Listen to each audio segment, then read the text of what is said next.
Good day, everyone. This time we're going to continue the discussion about the chapter 7, the early African civilization, which will be presented by yours truly.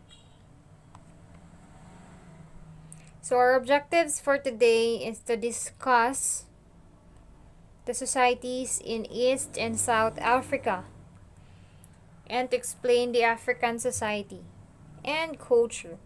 So, the societies in East Africa began in the migration of the Bantu. So, we'll start with the migration of the Bantu people.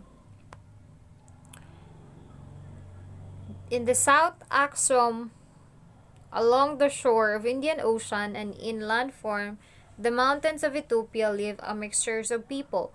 And these mixtures of people, their common way of living is through hunting, food gathering, and livestock. And so, in the first millennium, the farming people who spoke Ibanto dialects moved from the Nile River region. And so, their main way of living is through subsistence farming. Subsistence farming is growing of crops for personal use, not for sale. They grow crops like millet, sorghum, yams, melons, and beans. And the role of the male in the Bantu tribe is to conduct local trades just like salt, copper, and iron ore, while the role of the woman is to till the fields and cared for their children. So, these Bantu tribe were the first to establish the Great Zimbabwe. They were the descendants of the Bantu tribe. They were the first to establish the prosperous city of Zimbabwe, which becomes the center of the thriving state. It is called the Great Zimbabwe, which dominates the route to the coast. And so, in the Indian Ocean trade and ports, and the eastern French of the continent, the Bantu-speaking people began to join or take part. They take part into the regional sea trade up and down in East African coast. With the growth of the regional trade following the rise of Islam during the 17th and the 18th century, the Africa became part of the trading network. The trading network along the Indian Ocean. With that, Muslims from Arabian Peninsula and the Persian Gulf began to settle at the port along the coast. While they settle at ports along the coast, it resulted into the formation of the three string of traditional port, which is now Mogadishu, Mombasa, and Kilwa. And Kilwa was considered as the most magnificent city of the three. It's because merchants of these cities grew very rich. So, Kilwa at present is in Tanzania. In the 14th century, there were two monumental buildings that was constructed in Kilwa of coral cut from the cliffs along the shore. And one of these is the Great Mosque of Kilwa and the Hussein Kubwa. So, the Hussein Kubwa was a palace, which is an enormous cliff-top building that contained more than 100 of rooms. So, members of the Kilwa wealthy family or wealthy elite built their houses near the Great Mosque and the Hussein Kubwa Palace. And so, the Chinese porcelains, with imported Chinese porcelains and indoor plumbing, these homes provided a luxurious lifestyle. The Great Mosque. And so, with the help of Ibn Battuta, he was a traveler, he was an Arab traveler. He lived in the 14th century. He was able to visit the three cities, which is Kilwa, Mogadishu, and Mombasa, and one of the most widely traveled people of his time period. Battuta visiting almost all Muslim countries, and even he visited China. And so Ibn Battuta traveled as many as 775,000 miles. So, Ibn Battuta, upon his traveling, he recorded his impression about the places he visited. With that, he even said that he considered Kilwa as the most beautiful town in the world. However, the splendor of Kilwa did not last that long because the Portuguese finished the job during the 1505. They sacked the city and destroyed those major buildings that Kilwa has. And and like Mogadishu and Kilwa, Mombasa also played a key role in trade across the Indian Ocean. One of its importance is, as time passed by, a mixed African-Arabian culture, eventually known as Swahili, began to emerge throughout the coastal area because of intermarriages. Intermarriages was common among the ruling groups. So gradually, the Muslims' religion and Arabic architectural styles became part of the society that was still largely African. So the term Swahili came from Sahel, which means coast, and in Arabic, it means people from the coast. And so, the Swahili language arose as a result of the trade between two people, or the two tribe, which is the Arab lands and the Bantu people, which lives along Africa's eastern coast. The language was incorporated words from both Bantu and Arabic, which is it enables the two groups of people to communicate and trade. It's because these Bantu people, or the African, has no written, or has no language yet. So the Swahili language, or this one, it results was coming from the Bantu people in the African's eastern coast. So African people. So this was the result of their trading. So as the Arab traded their ivory and slaves north and west of Swahili. And also Swahili language also spread. So in the other side of Africa, which is the South Africa society, it is in Southern Africa, independent villages organized into state, the most powerful, which was Zimbabwe. So most of people in this region live in what we call a stateless society, wherein a group of independent villages organized by clans and led by a local rulers or clan head, wherein they have a mixed economy of farming, cattle herding, and trade had developed over a period of many centuries. So villages were usually built inside a walls to protect the domesticated animals from wild animals at night. In the beginning of the 11th century, some of these villages in the southern Africa gradually united. And so, Zimbabwe was considered as the most powerful and wealthiest in the region. It's because they prospered from the gold trade with the Swahili trading communities and the eastern coast of Africa. Indeed, Zimbabwe's gold ended up in the court of Kublai Khan, in Emperor of the China.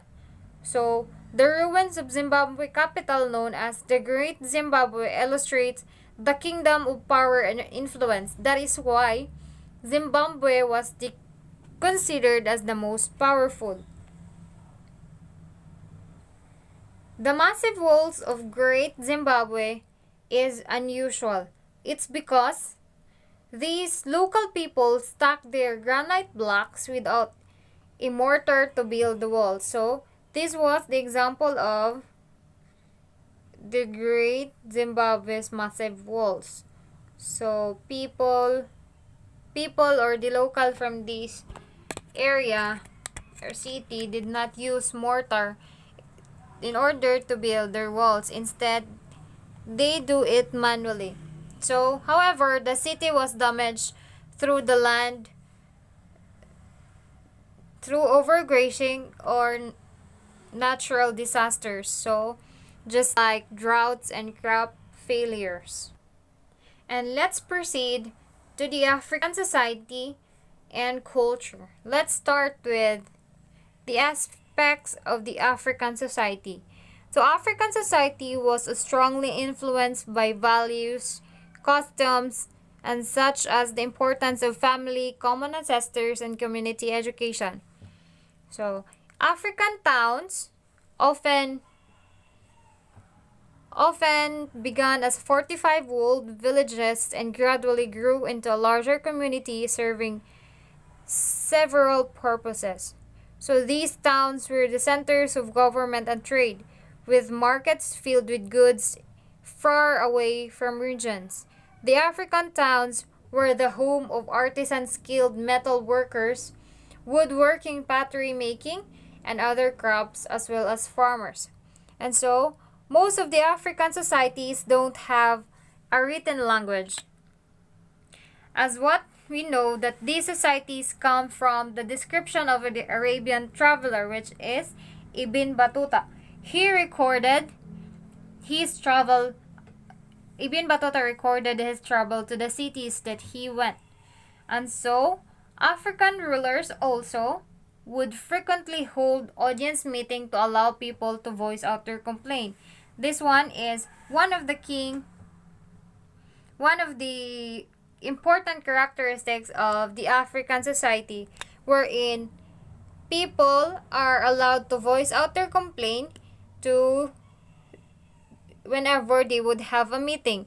So another thing which is unique from this society is that the relationship between a king and a subject in many African state helps both sides. Merchants receive favors from the king, and the king receives treasury was filled with taxes paid by the merchants. So the king did this kind of way because it benefits of the king to maintain the law and order of the kingdom, wherein so that the merchants would be able to practice their trade in the city.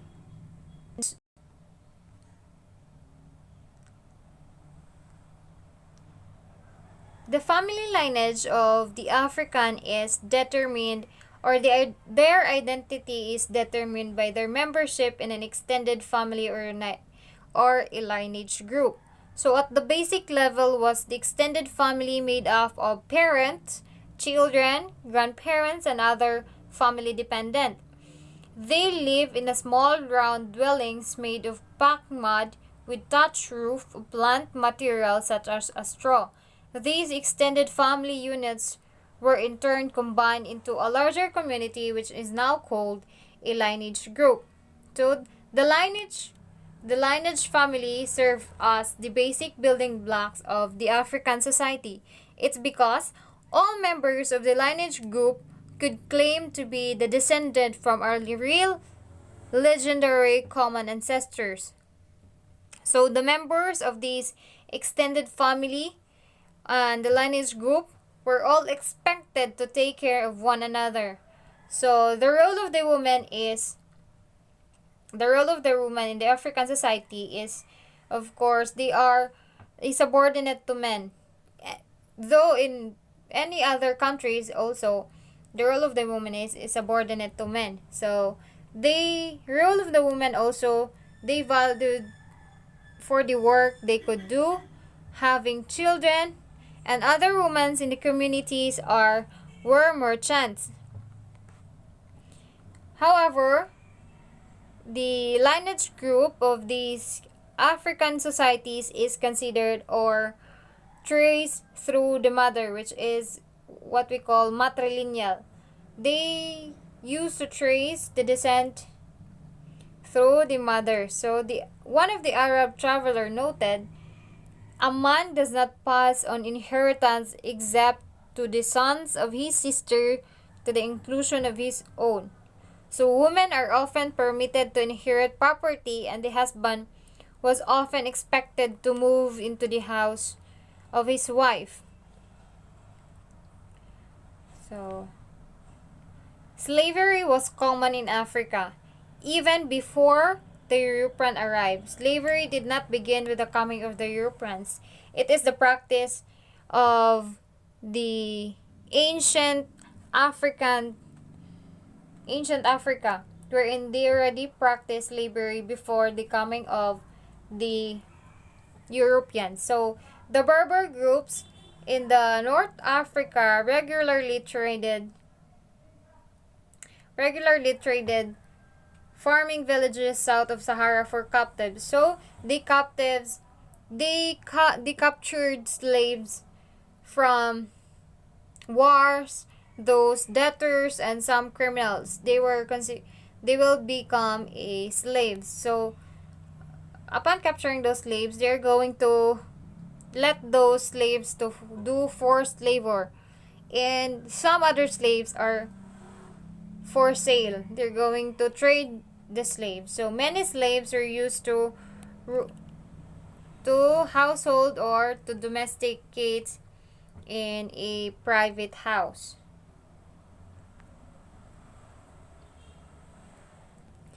However, no, there are many slaves also they were in a royal house or domesticate servants in a private homes. These slaves usually had a best existence with decent living conditions. In Muslim societies in Southeast Asia, the slaves might have some point even win their freedom. So not all of the slaves were traded and do forced labors. However, some of the slaves have also attained their freedom. So next is the religious belief.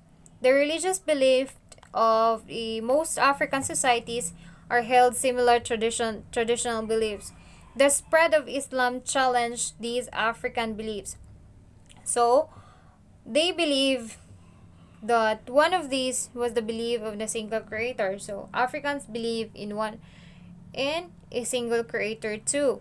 So just like the Yoruba people, they believe that their chief god sent his son Oduwa down from heaven to create the first human. And the Ashanti people of Ghana also, they believe that supreme being called Nyame, whose sons were lesser gods, because Ashanti gods could not always be trusted. Humans needed to appease them to avoid their anger. Some people believe that the creator god had lived on earth but left in disgust at human behavior. So, one way to communicate with the gods, the African used rituals. So, through these, the process of the diviners, which the diviners are the people who believe that they have the power to foretell events by working with the supernatural forces, African religious belief were challenged by the arrival of the Islam. So many diviners were employed by the king. This was done to guarantee a bountiful harvest or to protect the interests of the rulers and his subject. Another key from the African religion is the importance of their ancestors. Each lineage group could trace itself back to founding ancestors or group ancestor. Ritual ceremonies were dedicated to ancestors because the ancestors were believed to be closer to gods. They had the power to influence for good and evil the lives of their descendants. So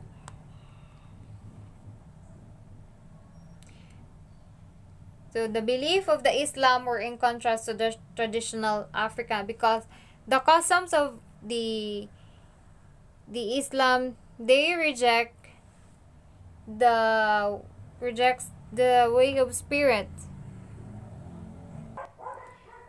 African religion was challenged because Islam reject the belief of the spirit, or the worship run in counter the belief of many.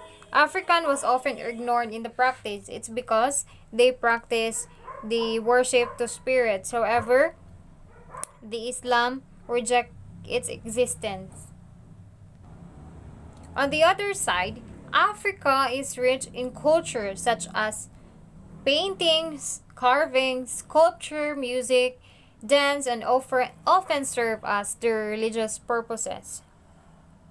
So, the earliest form of art in Africa is rock painting. The most famous example is the Tassili Mountains in the Central Sahara. This painting shows the life of the peoples of the area as they shifted from hunting to herding and eventually to trading. So wood carvers also is prominent in Africa, wherein they made a remarkable mass and statues. The carvings often represented by god spirits or any ancestral figures and were believed to embody the spiritual powers of the subject. One of these examples is the terracotta, which is the terracotta human figures and human heads found near in Nigerian city of Nok. Also, in the 13th century, metal works in Ife is also prominent.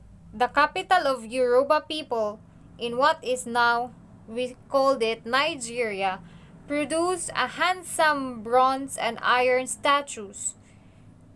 They also produced equally impressive works in bronze during the same period.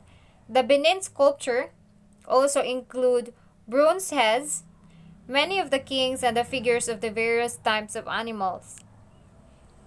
And so, like wood carving and sculpture, African music and dance often serve as religious purposes. It's because African dancing serve as a way to communicate with the spirit, wherein it was also the great popular art of the African people with strong rhythmic influence modern Western music. Also,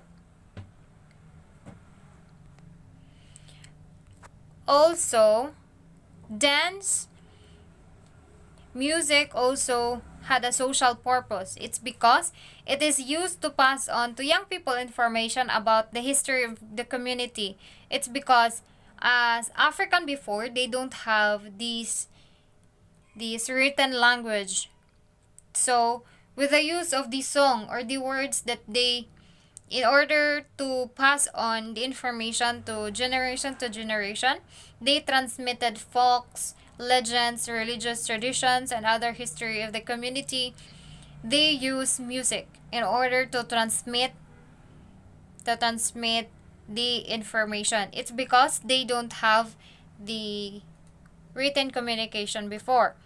So, through the griots, these griots, there are the special class of storytellers. They are usually priests.